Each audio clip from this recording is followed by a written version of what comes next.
Gyandeep YouTube channel पर आप सबका स्वागत है। आज मैं आप सबको इस वीडियो में हिंदी साहित्य के भक्ति काल के निर्गुण काव्य धारा के ज्ञानाश्रयी शाखा यानी संत काव्य के बारे में बताऊंगी। तो वीडियो को लास्ट तक जरूर देखें, क्योंकि आप जिस किसी भी एग्जाम की तैयारी कर रहे हैं, आपने हिंदी विषय का चयन किया है, तो आपके लिए वीडियो बहुत ही इंपॉर्टेंट होने वाला है, क्योंकि मैं वही सारे पॉइंट लेकर आई हूँ जिससे कि एग्जाम में क्वेश्चन बनते हैं। वीडियो पसंद आए तो वीडियो को लाइक से सब्सक्राइब करना ना भूलें। तो चलिए देखते हैं क्या है भक्ति काल। तो भक्ति काल को पूर्व मध्यकाल नाम से भी जाना जाता है। क्या किस नाम से? पूर्व मध्यकाल। एक क्वेश्चन बनता है, भक्ति काल को और किस नाम से जाना जाता है? तो पूर्व मध्यकाल नाम से जाना जाता है। और इसकी समय सीमा भी पूछ ली जाती है, तो आपको पता होना चाहिए इसकी समय सीमा क्या है। संवत 1375 से 1700 इसकी समय सीमा है, तो आपको ये समय सीमा भी पता होना चाहिए। अब भक्ति काल को देखिए दो भागों में बांटा गया है, एक निर्गुण काव्य धारा, एक सगुण काव्य धारा। तो निर्गुण काव्य धारा के जो कवि होते हैं, निर्गुण भगवान की उपासना, मतलब भगवान को निराकार मानते हैं, उपासना करते हैं, और सगुण काव्य धारा कवि भगवान को साकार रूप में उपासना करते हैं। तो ये दो भागों में बांटा गया है। अब देखिए निर्गुण काव्य धारा के अंतर्गत दो शाखाएं आती हैं। कौन कौन सी? ज्ञानाश्रयी शाखा यानी संत काव्य, ज्ञानाश्रयी शाखा को ही संत काव्य कहा जाता है, और प्रेमाश्रयी शाखा को सूफी काव्य कहा जाता है। तो अब उसके बाद क्या हुआ? सगुण काव्य धारा। सगुण काव्य धारा के अंतर्गत भी दो शाखाएं आती हैं, एक रामाश्रयी शाखा और कृष्णाश्रयी शाखा। तो रामाश्रयी शाखा के कवि जो होते हैं वो राम की उपासना करते हैं, और ज्ञानाश्रयी शाखा के कवि कृष्ण के उपासक होते हैं। तो इस वीडियो में हम किसके बारे में पढ़ेंगे? निर्गुण काव्य धारा के ज्ञानाश्रयी शाखा, यानी ज्ञानाश्रयी शाखा के जो कवि होते हैं ज्ञान को प्रधानता देते हैं, और प्रेमाश्रयी शाखा के जो कवि होते हैं प्रेम को महत्व देते हैं। तो यहाँ पे हम लोग ज्ञानाश्रयी शाखा के बारे में पढ़ेंगे, यानी ज्ञानाश्रयी शाखा यानी संत काव्य के बारे में जानेंगे। तो चलिए देखते हैं क्या है निर्गुण काव्य धारा यानी ज्ञानाश्रयी शाखा, निर्गुण काव्य धारा की ज्ञानाश्रयी शाखा के बारे में। तो निर्गुण धारा की ज्ञानाश्रयी शाखा को विद्वानों ने कई नाम दिए। देखिए ये जो शाखा है ज्ञानाश्रयी शाखा, इसको विद्वानों ने कई नाम दिए, भिन्न भिन्न विद्वानों ने कई नाम दिए हैं। तो जानते हैं क्या नाम दिए हैं, तो चलते देखते हैं। आचार्य रामचंद्र शुक्ल ने क्या नाम दिया है? ज्ञानाश्रयी शाखा नाम दिया है। आचार्य हजारी प्रसाद द्विवेदी ने ज्ञानाश्रयी शाखा को क्या नाम दिया है? निर्गुण भक्ति नाम दिया है। तो इससे भी क्वेश्चन बनते हैं कि मतलब इन विद्वानों के नाम पूछ लिए जाएंगे, और पूछेंगे इन्होंने ज्ञानाश्रयी शाखा को क्या नाम दिया है, यानी संत काव्य को क्या नाम दिया गया है। तो इससे भी क्वेश्चन बनते हैं। तो गणपति चंद्र गुप्त ने इस शाखा को क्या नाम दिया है? संत काव्य दिया है। राम कुमार वर्मा ने भी संत काव्य नाम दिया है, और परशुराम चतुर्वेदी ने भी संत काव्य नाम दिया है।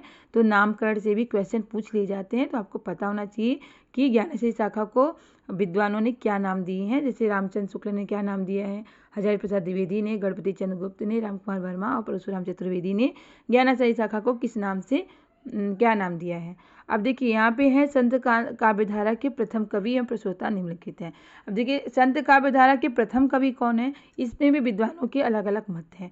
तो कौन से विद्वान क्या क्या नाम दिए, मतलब किसको प्रथम कवि माने हैं संत काव्य धारा के, तो जानते हैं रामचंद्र शुक्ल ने संत काव्य धारा का प्रथम कवि किसे माना है? तो कबीरदास जी को संत काव्य धारा के प्रथम कवि माने हैं। कौन? आचार्य रामचंद्र शुक्ल ने माना है। और हजारी प्रसाद द्विवेदी जी ने भी कबीरदास को संत काव्य धारा के यानी ज्ञानाश्रयी शाखा के प्रथम कवि माने हैं। किसको? कबीरदास जी को। गणपति चंद्र गुप्त ने नामदेव को प्रथम कवि माना है। किसको? नामदेव को प्रथम कवि माना है। राम कुमार वर्मा ने भी नामदेव को माना है, और राम स्वरूप चतुर्वेदी ने कबीरदास जी को माना है। तो मतलब रामचंद्र शुक्ल और हजारी प्रसाद द्विवेदी और राम स्वरूप चतुर्वेदी ने कबीरदास जी को माना है, बाकी गणपति चंद्र गुप्त और राम कुमार वर्मा ने नामदेव को माना है। किससे? संत काव्य धारा के प्रथम कवि। अब देखिए रामचंद्र शुक्ल ने क्या लिखा है? निर्गुण मार्ग की निर्दिष्ट प्रवर्तक कबीरदास जी हैं। तो इनका ऐसा मानना है कि निर्गुण मार्ग माने निर्गुण काव्य धारा के निर्दिष्ट प्रवर्तक कौन है? कबीरदास जी हैं। और कबीरदास जी को ज्ञानाश्रयी शाखा का प्रतिनिधि कवि भी माना जाता है, प्रमुख कवि भी माना जाता है। एक पॉइंट और है, हिंदी में भक्ति साहित्य की परंपरा का प्रवर्तन नामदेव ने किया है। मतलब नामदेव जो हैं उन्होंने ही भक्ति साहित्य की परंपरा का प्रवर्तन किया है। किसमें? हिंदी में। महाराष्ट्र में संत परंपरा के आदि कवि मुकुंद राय माने जाते हैं। महाराष्ट्र में संत परंपरा के आदि कवि कौन माने जाते हैं? मुकुंद राय माने जाते हैं। महाराष्ट्र में महानुभाव और बारकरी नामक दो संप्रदाय प्रचलित हैं। अब देखिए संत नामदेव के बारे में जानते हैं, क्योंकि इन्होंने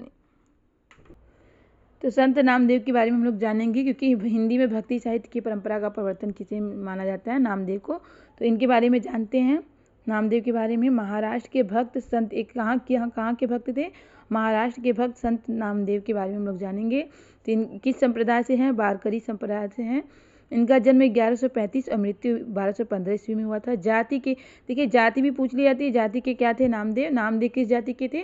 तो दर्जी जाति के हैं। तो ये भी क्वेश्चन बनता है एग्जाम में। इनके गुरु का नाम है, गुरु का नाम भी पूछा जाता है। इनके गुरु का नाम है विसोबा खेचर। इनकी रचना क्या है? अभंग मराठी में है और गुरु ग्रंथ साहिब जो है वो हिंदी भाषा में है। तो ये इनकी रचना है। अब इनकी रचनाओं की भाषा क्या है जान लेते हैं। किसके? नामदेव की हिंदी रचनाओं की भाषा क्या है? सगुण भक्ति की पदों की भाषा जो है वो ब्रज भाषा है और निर्गुण पदों की भाषा नाथ पंथियों द्वारा ग्रहित खड़ी बोली या सदुक्करणी है। मतलब सगुण भक्ति की जो पद इन्होंने लिखे हैं वो किस भाषा में है? ब्रज भाषा में है। और निर्गुण पदों की भाषा जो है वो नाथ पंथियों द्वारा गृहीत खड़ी बोली या सदुक्कड़ी है। अब प्रमुख संत कवियों का संक्षिप्त जीवन वृत्त जान लेते हैं। मतलब जो भी संत कवि हैं उनके जीवन के बारे में जानते हैं। तो रैदास के बारे में हम लोग जानते हैं। रैदास का जन्म हुआ था 1388 से 1518 ईस्वी में। इनका जन्म स्थल क्या है? काशी में इनका जन्म हुआ था। इनके गुरु का नाम पूछ लिया जाता है। तो इनके गुरु का नाम है रामानंद। जाति भी पूछ ली जाती है। तो इनकी जाति क्या थी? इनकी जाति थी चमार। और कबीरदास से क्वेश्चन बनते हैं, ज्ञानाश्री शाखा से कबीरदास से क्वेश्चन ज़्यादातर बनते हैं। तो इनके बारे में जान लेते हैं हम लोग। कबीरदास की जन्म 1398 से 98 और मृत्यु कब हुई थी? 1518 ईस्वी में। इनका जन्म स्थल क्या है? काशी इनका जन्म स्थल है। गुरु का नाम, इनसे गुरु का नाम जरूर पूछा जाता है कि कबीरदास की गुरु का नाम क्या है? तो इनके गुरु का नाम है रामानंद। ये जाति के क्या थे? जुलाहा थे। इनके माता पिता का नाम क्या है? नीरू नीमा। जम्बनाथ के बारे में जानते हैं। इनका जन्म 1451 और मृत्यु 1524 ईस्वी में हुआ था। जन्म स्थल क्या है इनका? नागौर। गुरु का नाम है बाबा गोरखनाथ। और जाति के क्या थे? राजपूत थे। हरिदास निरंजनी, जन्म उनका हुआ था 1455 और मृत्यु हुई थी 1543 ईस्वी में। जन्म स्थल का है डिडवाड़ और गुरु का नाम है प्रागदास। गुरु नानक के बारे में जानते हैं। ये भी संत काव्यधारा के कवि हैं। तो इनका जन्म हुआ था 1469 ईस्वी में और मृत्यु 1538 ईस्वी में। जन्म स्थान इनका है ननकाना में। जाति के खत्री थे। इनके पिता का नाम कालूराम और माता का नाम तृप्ता था। दादू दयाल के बारे में जानते हैं। इनका जन्म 1544 ईस्वी में, मृत्यु 1603 ईस्वी में हुई थी। जन्म स्थान इनका क्या है? अहमदाबाद। और गुरु का नाम क्या है? वृद्ध भगवान। जाति के मोची थे। मलुकदास, जन्म 1574 ईस्वी और मृत्यु 1642 ईस्वी में हुई थी। इलाहाबाद में इनका जन्म स्थल है इनका। गुरु का नाम है पुरुषोत्तम। जाति के खत्री थे।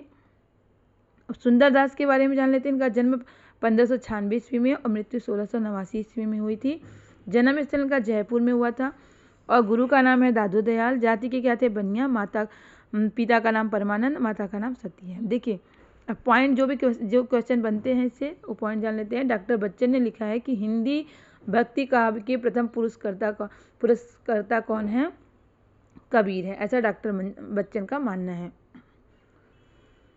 मुसलमानों के अनुसार कबीर के गुरु का नाम सूफी फकीर शेख तकी था। ये सिकंदर लोदी के पीर गुरु थे। देखिए कबीरदास के गुरु कौन है? रामानंद है। लेकिन मुसलमानों के अनुसार कबीर के गुरु कौन है?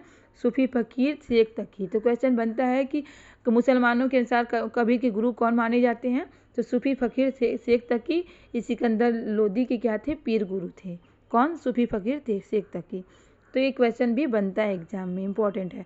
अब देखिए कबीर की बाड़ी का संग्रह उनके शिष्य धर्मदास ने बीजक नाम से सन 1464 ईस्वी में किया है। इनकी जो बाड़ी का संग्रह था किस नाम से हुआ है? बीजक नाम से। किसने किया था? इनके शिष्य धर्मदास ने किया। कब? 1464 ईस्वी में। और बीजक के 3 भाग है। क्वेश्चन बनता है बीजक के कितने भाग हैं? बीजक में कौन कौन सी बीजक का संग्रह क्या है?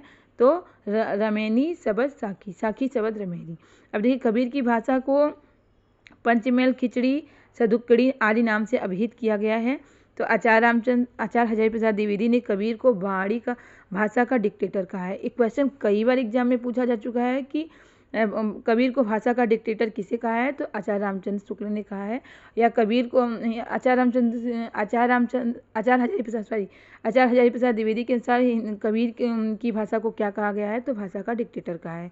आचार्य हजारी प्रसाद द्विवेदी ने कबीर की भाषा को क्या कहा है? भाषा का डिक्टेटर कहा है। एक क्वेश्चन कई बार एग्जाम में पूछा जा चुका है। आचार्य रामचंद्र शुक्ल के अनुसार कबीर की वचनावली की सबसे प्राचीन प्रति सन 1512 ईस्वी में लिखी गई है। अब देखिए कबीरदास जी की जो भाषा है उससे उनके संबंध में विद्वानों के मत क्या क्या हैं, इससे भी क्वेश्चन बनते हैं एग्जाम में। तो श्याम सुंदर दास ने इनकी भाषा को क्या कहा है? पंचमेल खिचड़ी। तो क्वेश्चन ये भी बनता है कि कबीर की भाषा को किसने पंचमेल खिचड़ी नाम दिया है? तो श्याम सुंदर दास जी ने दिया है। अक्सर कबीर की भाषा को किसने सदुक्कड़ी नाम दिया है? तो रामचंद्र शुक्ल जी ने कहा है। और कबीर को किसने भाषा का डिक्टेटर कहा है? तो आचार्य हजारी प्रसाद द्विवेदी जी ने कबीर को भाषा का डिक्टेटर कहा है। तो एक क्वेश्चन इंपॉर्टेंट है, एक क्वेश्चन इससे बनते हैं। तो जो भी पॉइंट है सारे इंपॉर्टेंट है, क्योंकि ऐसे ही एग्जाम में क्वेश्चन बनते हैं। कबीर की वाणियों का सबसे पुराना नमूना क्या है? गुरु ग्रंथ साहिब में मिलता है। इनकी वाणी जो है उसका नमूना किस में मिलता है? गुरु ग्रंथ साहिब में मिलता है। इनकी मृत्यु कहाँ पे हुई थी? मगहर में हुई थी।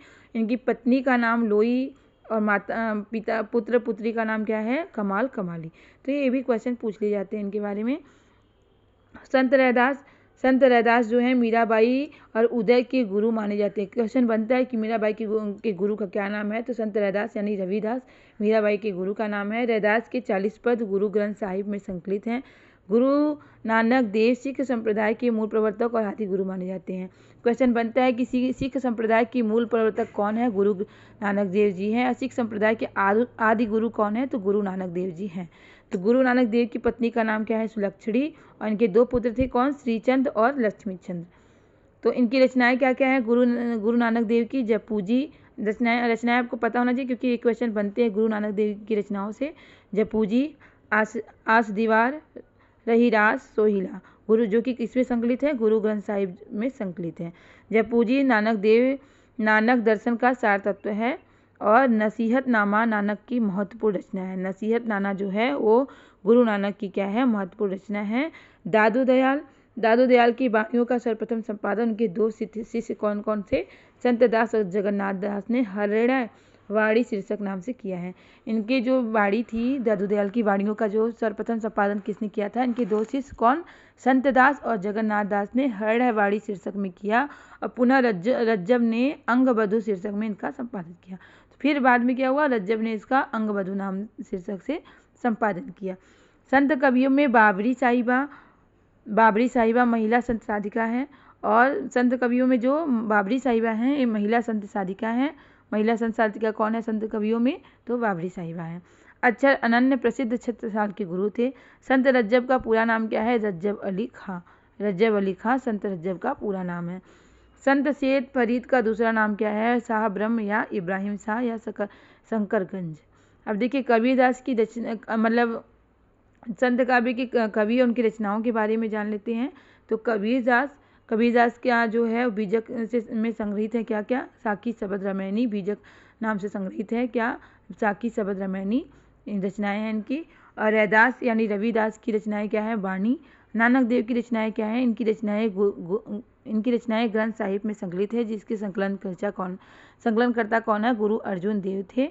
दादू दयाल अंगबधू इनका काव्य संग्रह है। मलुक दास रत्न खान और ज्ञानबोध। सुंदरदास सुंदरबेला। तो ये संत काव्य के कवि और उनकी रचनाएं हैं। तो उम्मीद है कि आपको वीडियो ज़रूर पसंद आया होगा। क्योंकि वीडियो पसंद आया है तो आप वीडियो को लाइक से सब्सक्राइब करना ना भूलें, क्योंकि आपका लाइक से सब्सक्राइब ही हमें मोटिवेट करता है इस तरह के क्वेश्चन, इस तरह के टॉपिक लाने के लिए, जिससे आपकी अच्छी तैयारी हो सके, आप अपने एग्जाम में सफल हो सके। इसी तरह के क्वेश्चन, इसी तरह के टॉपिक की तैयारी करने के लिए हमारे चैनल से जुड़े रहें। तब तक के लिए मिलते हैं नेक्स्ट क्लास में। बाय।